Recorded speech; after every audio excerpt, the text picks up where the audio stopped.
Welcome to TutorialSolve. In this quick guide, I will show you how to fix Windows 11 update errors like this, not installing. Fix 1.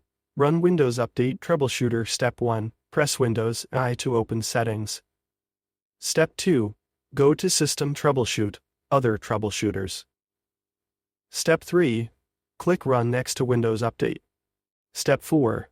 Let it detect and fix problems automatically. Fix 2. Restart Windows Update Services. Step 1.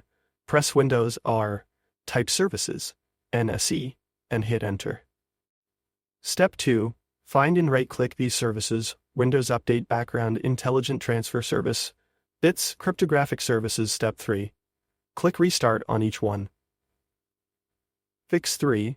Free up disk space. Step 1. Press Windows E, right-click your C drive, and select Properties. Step 2. Click Disk Cleanup and remove temporary or old update files. Step 3. Try running Windows Update again.